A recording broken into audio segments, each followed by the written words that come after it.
Hello friends, good evening. मैं Soni ma'am, teaching exam में आप सभी का स्वागत है। तो आज जो है हम लोग का सेशन क्लास नंबर कितना है कि थर्ड है। तो आप लोग ज़रूर ज्वाइन कर लीजिए टीचिंग एग्जाम यूट्यूब चैनल, जिससे आप लोग को डेली का वीडियो मिल सके। नहीं तो आप लोग वीडियो खोजते रहते हैं, इधर उधर मिलता नहीं है। अब वीडियो आप लोग देखती हैं पर चैनल को सब्सक्राइब नहीं करते हैं, आप लोग ज़रूर कर लिया करिए, ताकि डेली का वीडियो आप लोग के यहाँ जल्द से जल्द इसी तरह से पहुँचेगा। क्योंकि जब आप लोग सब्सक्राइब किए रहेंगे नोटिफिकेशन भी जाएगा, नोटिफिकेशन पे आप लोग ऑन कर लीजिएगा। आ जाइए हम लोग क्वेश्चन नंबर देखते हैं अपना फर्स्ट नंबर। आज का सेशन का क्वेश्चन नंबर फर्स्ट यानी कि 61 है। तो औपचारिकेतर शिक्षण कहलाता है। जो औपचारिक शिक्षण होता है, औपचारिक शिक्षण वो कहलाता है, क्या कहलाता है? विद्यालय से परे शिक्षण, विद्यालय शिक्षण, ग्रामीण शिक्षण, महिला शिक्षण। तो क्या कहलाता है? औपचारिक। तो जो शिक्षण विधि होती है, जो शिक्षण होता है वो दो होता है, एक औपचारिक होता है, एक औपचारिक होता है, और जो होता है कि दूसरा नंबर जो होता है अनौपचारिक होता है।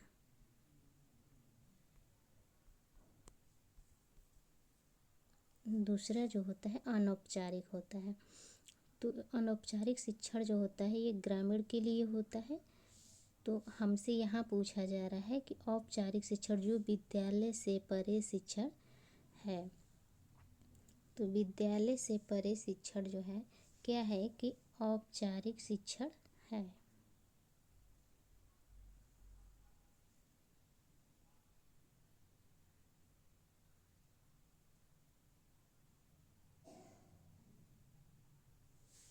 नेक्स्ट क्वेश्चन देख लेते हैं। क्वेश्चन नंबर जो है कि 2 है। प्रसार शिक्षा कार्यक्रम के 3 तत्व हैं।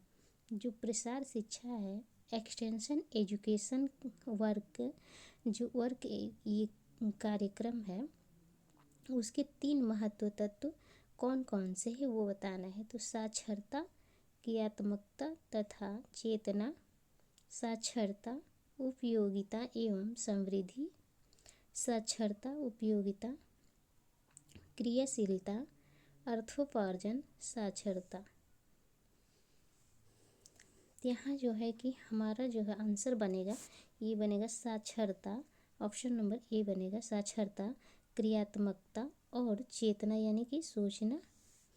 तो ऑप्शन जो है फर्स्ट यानी कि ए नंबर सही हो जाएगा। नेक्स्ट क्वेश्चन देख लेते हैं। नेक्स्ट क्वेश्चन नंबर इसमें है कि वस्त्रों की निम्नलिखित विशेषताओं में से किसमें प्लाज्मा प्रौद्योगिकी का अधिकतम उपयोग किया जाता है।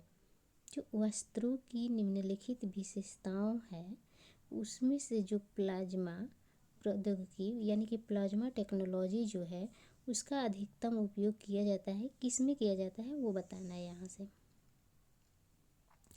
अल्ट्रावायलेट से सुरक्षा, लौ की मंदता, ऊर्जा की उच्च खपत, बहिस्राव की वृद्धि, जल भीति। यहाँ देखते हैं इसमें जो है कि प्लाज्मा टेक्नोलॉजी किसमें किसमें यूज हो रहा है, हमें वहीं बताना है। तो अल्ट्रावायलेट से सुरक्षा, जो प्लाज्मा टेक्नोलॉजी होती है, जो यूवी किरणें आती हैं अल्ट्रावायलेट, उससे सुरक्षा प्रदान करता है। लौ की मंदता भी करती है, ये जो होती है लौ की मंदता को भी कम करती है यानी कि आग से भी बचाती है। और ऊर्जा की उच्च खपत नहीं होगा, बहिस्रावी वृद्धि भी नहीं होगा। ऑप्शन यहाँ हो जाएगा जल भीति यानी कि जल से भी ये बचाव करता है। तो ऑप्शन जो है कि यहाँ सी नंबर सही हो जाएगा, आंसर बनेगा। नेक्स्ट क्वेश्चन देख लेते हैं। नेक्स्ट क्वेश्चन है मिर्ची पाउडर में पाया जाने वाला मिलावटी तत्व है। जो मिर्ची पाउडर होता है, मिर्च का जो रेड पाउडर होता है उसमें क्या मिलाया जाता है वो बताना है।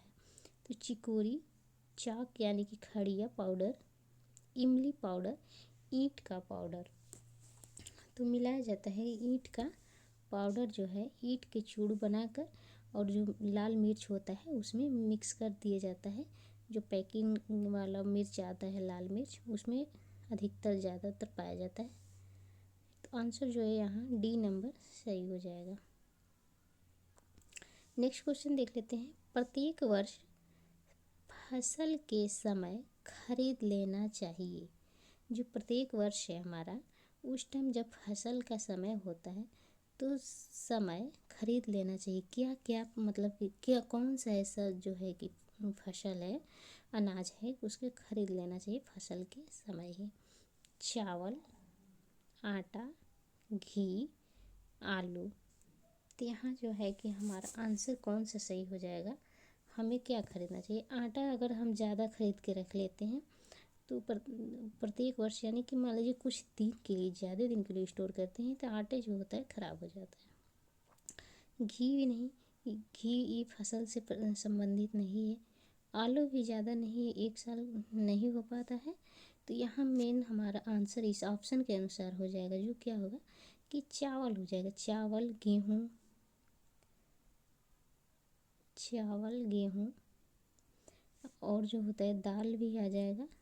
ये सब क्या करते हैं, दलिया भी बोल सकते हैं इसको, जो फल से जो दाल वो मसूर का, अरहर का, चने का, मटर का होता है, वो उस दाल की बात मैं कर रही हूँ, बनी हुई दाल नहीं। तो यहाँ ऑप्शन जो है कि ए नंबर सही हो जाएगा। नेक्स्ट क्वेश्चन देख लेते हैं। नेक्स्ट नंबर है, अंकुरण के समय सक्रिय एक एंजाइम कौन सा ऐसा एंजाइम है जो कि अंकुरण यानी कि जब मान लीजिए कि चने या मूंग किसी भी चीज़ को जब हम भिगोते हैं तो उसमें से जब अंकुरित होकर छोटा सा एक वाइट कलर का निकल जाता है, अंकुरण जिसे बोलते हैं, तो उसमें कौन सा एंजाइम जो होता है कि सक्रिय होता है। सक्रिय एंजाइम बताना है जो एक्टिव हो जाता है। तो papain enzyme, bromelain enzyme, amylase enzyme, rennin enzyme. Rennin कहाँ पाया जाता है, दूध में पाया जाता है। तो यहाँ ऑप्शन जो हमारा है कि सी नंबर सही हो जाएगा। एमाइलेज एंजाइम जो होता है वो सक्रिय होता है। तो हमारा जो होता है कि जो भी हम भिगोए रहते हैं दाल फलिया, वो अंकुरित होता है एमाइलेज एंजाइम की वजह सक्रिय होने से। नेक्स्ट क्वेश्चन देख लेते हैं। नेक्स्ट क्वेश्चन जो है कि यहाँ है 67, किस पौष्टिक तत्व की कमी से 3D नामक बीमारी हो जाती है। कौन सा ऐसा पौष्टिक तत्व है जिसकी कमी के कारण, यहाँ देखिए, कमी के कारण 3D जो होता है नामक बीमारी हो जाती है। 3D क्या होता है, तो 3D एक होता है, एक 4D भी होता है। तो होता है डिमेंशिया, डायरिया और डर्मेटाइटिस। 3D होता है और डेथ जुड़ जाता है तो 4D हो जाता है। तो ऑप्शन देखते हैं यहाँ, थायमीन, राइबोफ्लोविन, लॉ होता है तो नियासिन। तो यहाँ नियासिन जो होता है, नियासिन किसको कहते हैं, ये विटामिन बी का फैमिली है। तो नियासिन, तो जो होता है कि नियासिन जो होता है ये B3 को कहते हैं। और इसी की कमी से क्या होता है कि जो हमें 3D नामक बीमारी हो जाता है। नेक्स्ट क्वेश्चन देख लेते हैं। क्वेश्चन है, कोड़ीय मुख शोध स्टैमोटिटिस होता है, इसकी कमी के कारण, कि इसमें से कौन सा ऐसा है जिसकी कमी के कारण ये कोड़ीय मुख शोध जो होता है, स्टोमैटिटिस जो रोग होता है किसकी कमी से होता है। देखते हैं, थियामाइन, रिबोफ्लेविन, ये राइबोफ्लोविन होगा।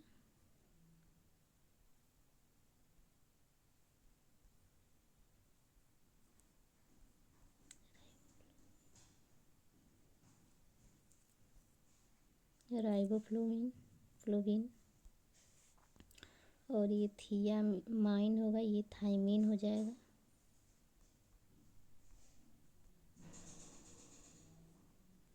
और जो ये है सी नंबर जो है, ये फॉलिक अम्ल यानी कि फॉलिक एसिड और बायोटीन।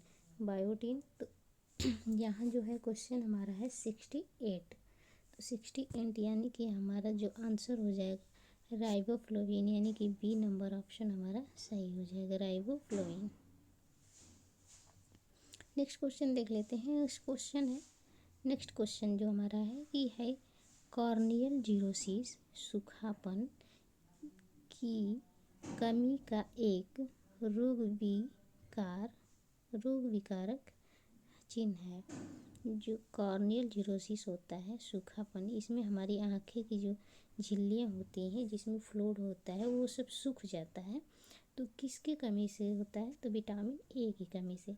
विटामिन बी की कमी से हमें बेरी नमक होता है। एक बार रिपीट कर लेते हैं, बेरी होता है। और विटामिन सी से स्कॉर्बी होता है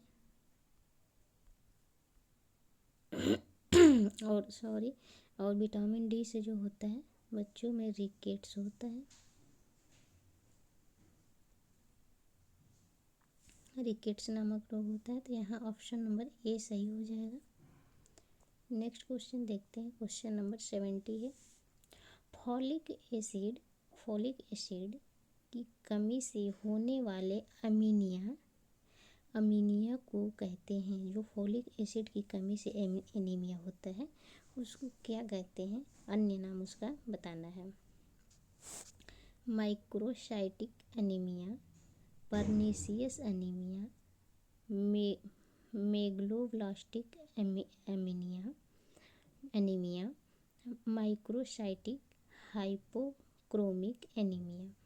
तो जो फॉलिक एसिड की कमी से होता है एनीमिया उसे क्या कहते हैं? तो हमें वो बताना है। तो होता है मेगलोब्लास्टिक एनीमिया। तो आंसर जो है यहाँ सी नंबर सही हो जाएगा। नेक्स्ट क्वेश्चन देख लेते हैं। नेक्स्ट क्वेश्चन है क्वेश्चन नंबर 71 है। 71 नंबर जो क्वेश्चन है, वसा के पाचन क्रिया करने वाले एंजाइम को कहते हैं। कौन सा एंजाइम है? क्वेश्चन के कहने का मतलब ये है कि कौन सा ऐसा एंजाइम है जो वसा यानी कि फैट के पाचन यानी कि पचाने में कार्य करता है। Amylolytic amylolytic enzyme, proteolytic enzyme, lipolytic enzyme, amylase. तो यहाँ जो हमारा आंसर बन जाएगा ये सी नंबर सही हो जाएगा। लाइपोलिटिक एंजाइम जो होता है वो जो होता है कि फैट को पचाने में कार्य करता है, फैट को पचाने में कार्य करता है। नेक्स्ट क्वेश्चन देख लेते हैं। नेक्स्ट क्वेश्चन जो है 72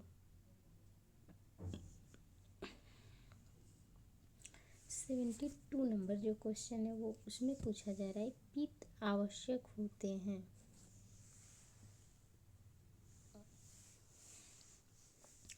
जो पित्त होता है आवश्यक होता है, किस में आवश्यक होता है, क्यों आवश्यक होता है, ये हम जानेंगे।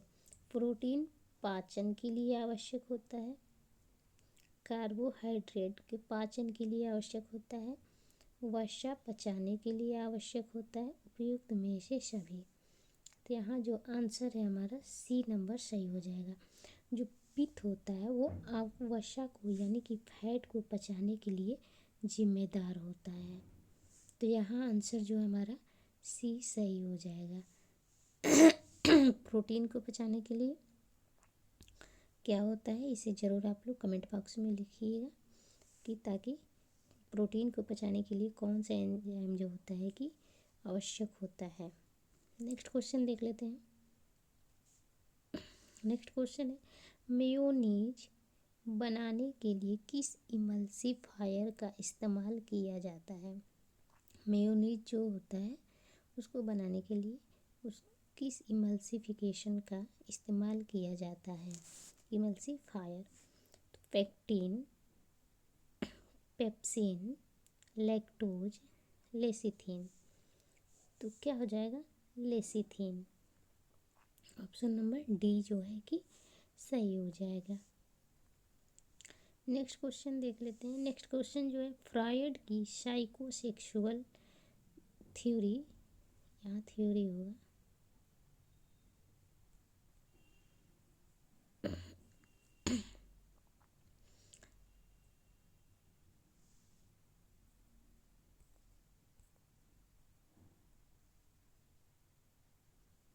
जो साइकोसेक्सुअल थ्योरी है किसका है? फ्रॉइड का है। तो फ्रॉइड ने साइकोसेक्सुअल थ्योरी जो दिए थे उसमें प्रथम अवस्था जो है कि कौन सा है, उसमें का फर्स्ट अवस्था जो है बताना है।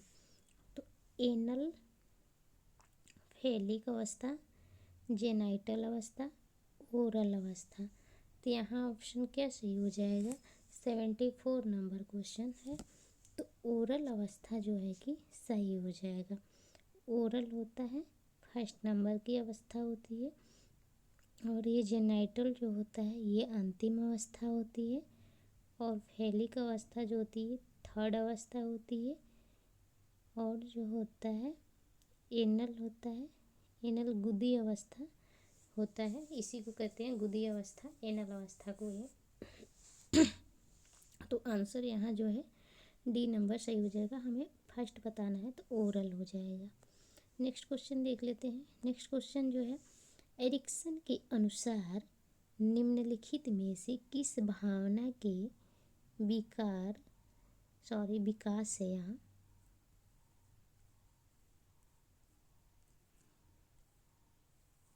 किस भावना के विकास द्वारा शैशवावस्था को पहचाना जाता है? जो एरिक्सन थे उनके अनुसार हमें ये बताना है कि कौन सी ऐसी भावना जो उत्पन्न होती है शैशवावस्था में जिसकी पहचान की जाती है। स्वयं यानी कि सेल्फ के लिए जो भावनाएं उत्पन्न होती हैं, स्वायत्तता ऑटोनॉमी के लिए, भरोसा यानी कि ट्रस्ट के लिए, आत्मनिर्भरता एवं ये सेल्फ रिलायंस के लिए। तो यहाँ जो क्वेश्चन नंबर है 75 नंबर। तो जो भरोसा और ट्रस्ट होता है ये हमें किशोरावस्था को मतलब भावना को उत्पन्न करता है। ट्रस्ट की भावना जब हमारे अंदर उत्पन्न होती है तो उस अवस्था को क्या कहा जाता है? किशोरावस्था की अवस्था। यानी कि कुल मिला के ये कह सकते हैं कि किशोरावस्था की जब अवस्था होती है, किशोरावस्था, तो उसमें ट्रस्ट की भावनाएं जो होती है उत्पन्न होती हैं। तो आंसर जो है यहाँ थर्ड यानी कि सी नंबर सही हो जाएगा। नेक्स्ट क्वेश्चन देख लेते हैं। क्वेश्चन नंबर 76 है। 76 नंबर क्वेश्चन है, वंशानुक्रम आनुवंशिकता का अणु है। जो आनुवंशिकता का अणु है कौन सा है? DNA, RNA, ATP। ATP क्या होता है? जो ATP होता है ये ऊर्जा है। तो ये कहाँ से निकलता है? RBC का जो ATP रूप में ऊर्जा प्राप्त होता है इसे कहते हैं एडिनोसिन ट्राइफॉस्फेट कहते हैं। इसका फुल फॉर्म है, ये फुल फॉर्म भी पूछा जाता है कि ATP जो होता है उसका फुल फॉर्म क्या होता है? तो एडिनोसिन ट्राइफॉस्फेट होता है। तो यहाँ जो आंसर हमारा बन जाएगा जो होता है कि DNA होता है। DNA जो होता है क्या होता है? आनुवंशिकता का वाहक होता है, अणु होता है। आंसर जो है फर्स्ट नंबर ए नंबर सही हो जाएगा। नेक्स्ट क्वेश्चन देख लेते हैं। क्वेश्चन नंबर 77 है। 77 नंबर जो क्वेश्चन है इसमें वर्णांधता है। जो वर्णांधता होता है वो क्या होता है? आनुवांशिक होता है। तो ये हमें पता है, बहुत पहले से ही पता है कि जो होता है वर्णांधता यानी कि इसमें जो होता है रंगों की कलर जो होती है कि पहचान नहीं आ पाती है। तो इस रोग में ये रोग कौन सा होता है? आनुवांशिक होता है। नेक्स्ट क्वेश्चन देख लेते हैं। नेक्स्ट क्वेश्चन जो है क्वेश्चन है 78 नंबर। 78 नंबर जो क्वेश्चन है इसमें है कि पदार्थ के उपयोग को कम करना, विषाक्त विक्षेपण को न्यूनतम स्तर तक लाना, पर्यावरण संरक्षण के लिए पुनः चक्रण को निम्नलिखित में से क्या संज्ञा दी जाती है। पुनः चक्रण के लिए जो होता है पर्यावरण के संरक्षण के लिए ये पुनः यानी कि फिर से कौन सी संज्ञा दी जाती है देख लेते हैं। जो होता है क्या होता है ऊर्जा का संरक्षण करके ये नहीं हो सकता, पारिस्थितिकी दक्षता करके, तो आंसर जो हमारे यहाँ ऊर्जा की दक्षता करके ये भी नहीं होगा और पदार्थ दक्षता ये भी नहीं होगा, तो आंसर जो है यहाँ हमारा बी नंबर सही हो जाएगा। पारिस्थितिकी दक्षता करके हम क्या कर सकते हैं कि जो पुनः चक्रण होता है पर्यावरण संरक्षण के लिए वो कर सकते हैं, तो आंसर जो हमारा है कि बी नंबर सही हो जाएगा। नेक्स्ट क्वेश्चन देखते हैं। धूल, धुआं, कुहासा और वाष्प डैश में उपस्थित अशुद्धियाँ हैं। कौन सी अशुद्धियाँ उपस्थित होती हैं जो धूल में होती हैं, धुएं में पाई जाती हैं, कुहासे में पाई जाती हैं और वाष्प कौन सी उपस्थित अशुद्धियाँ हैं।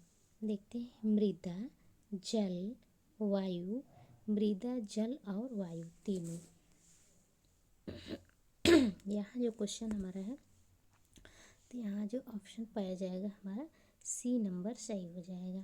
मृदा नहीं पाया जाता है, कुहासे में कहाँ मृदा पाया जाता है, और जो होता है जल भी नहीं पाया जाता है, धुआं धूल इस सब में जल नहीं होता है, तो यहाँ तीनों नहीं हो पाएगा, तो यहाँ जो ऑप्शन हमारा है बी सी नंबर सही हो जाएगा।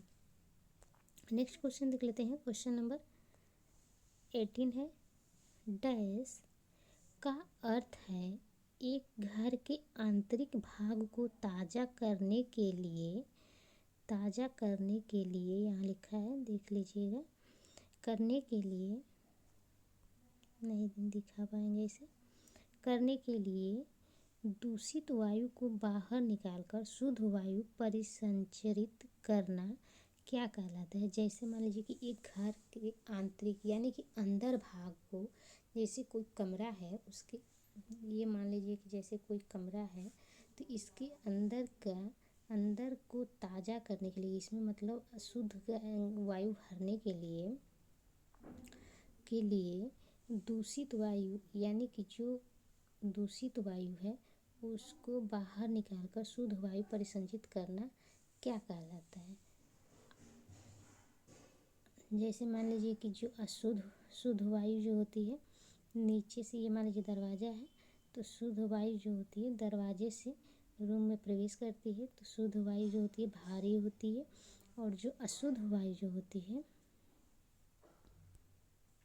ये मान लीजिए अशुद्ध वायु है और ये मान लीजिए शुद्ध वायु है।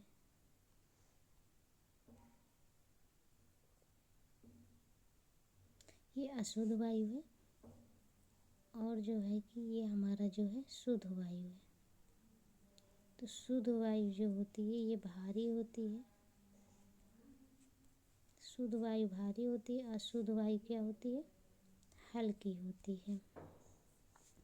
तो शुद्ध वायु जब जाती है घर के अंदर प्रवेश करती है तो अशुद्ध वायु जो प्रेशर से ऊपर जाता है, तो ये यहाँ मान लीजिए कि रूम में रोशनदान होता है चाहे छत पे होता है, तो उसके द्वारा ये जो अशुद्ध वायु जो है वो क्या होती है बाहर निकल जाती है, तो हमारा कमरा जो क्या होता है पूरा शुद्ध हो जाता है। तो उसी प्रक्रिया को क्या कहते हैं वो बताना है हमें। तो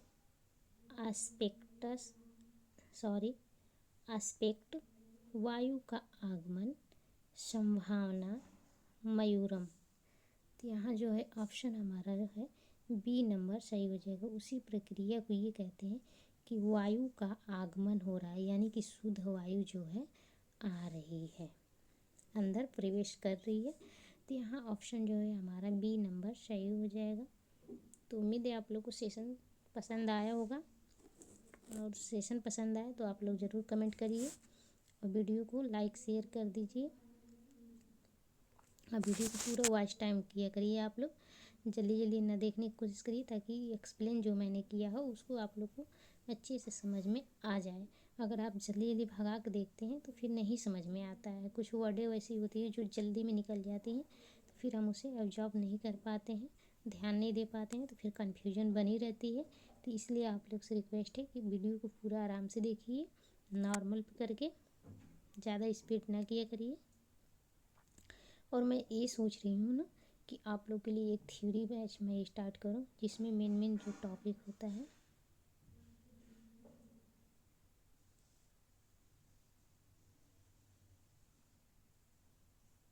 सॉरी, तो जिसमें मैं सोच रही हूँ कि आप लोग के लिए एक थ्योरी बैच मैं स्टार्ट करूँ।